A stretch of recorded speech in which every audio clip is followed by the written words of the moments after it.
வணக்கம். தற்பொழுது பாமகவின் நிறுவன தலைவர் ராமதாஸ் அவர்கள் ஒரு அவசர ஆலோசனையில் ஈடுபட்டு வருகிறார்.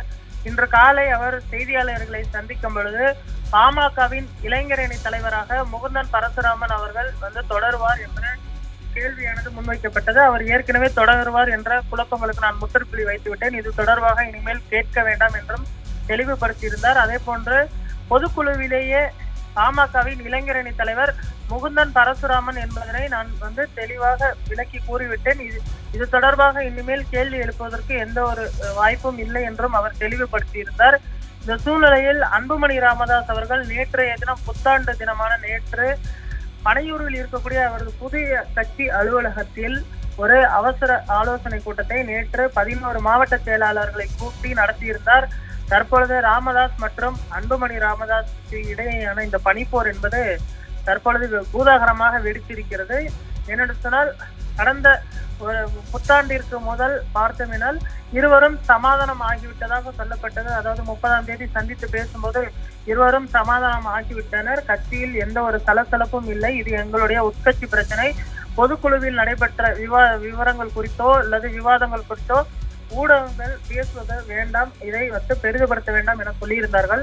தற்பொழுது ராமதாஸ் மற்றும் அன்புமணி ராமதாஸ் இருவருக்கும் இடையேயான இந்த பனிப்போரானது தற்பொழுது பூதாகரமாக வெடித்திருக்கிறது.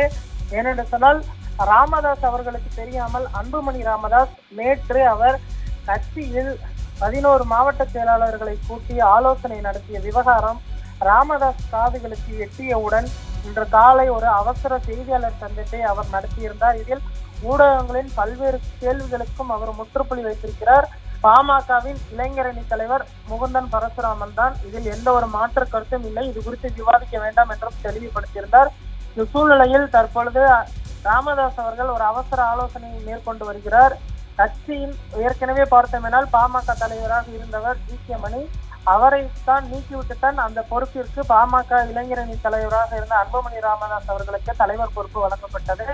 அதே போன்று பாமகவின் கௌரவ தலைவராக ஜி.கே. மணி அவர்கள் நியமிக்கப்பட்டார். ஆனால் கௌரவ தலைவர் என்ற பொறுப்பு வழங்கப்பட்டது அப்பொழுதே அன்புமணி ராமதாஸுக்கு ஒரு வருத்தத்தை அளித்தது. ஏனென்றால் பாமகவின் தலைவராக ஒரு தன்னிச்சை பெற்ற அதிகாரமாக தான் மட்டுமே இயங்க வேண்டும் என்பதில் அவர் தெளிவான ஒரு தீர்க்கமான முடிவுடன் இருந்து வந்த நிலையில் கடந்த நாடாளுமன்ற தேர்தலின் பொழுது ராமதாஸ் மற்றும் அன்புமணி ராமதாஸ் உள்ளிட்ட இருவருக்கும் இடையேயான அந்த மோதல் என்பது பெரிதாக வெடித்தது என்றுதான் சொல்ல வேண்டும். ஏனென்று சொன்னால் கடந்த தேர்தலின் பொழுது ராமதாஸ் அவர்கள் அஇஅதிமுகவுடன் கூட்டணி வைக்க வேண்டும் என்றும் அன்புமணி ராமதாஸ் அவர்கள் பாஜகவுடன் கூட்டணி வைக்க வேண்டும் என்றும் இருவரும் இருவேறுபட்ட கருத்துக்களை தெரிவித்ததனால் அது கட்சிக்குள் பார்த்தோம்னால் ஒரு குழப்பத்தையும் ஒரு பிரச்சனைகளையும் கிளப்பியது.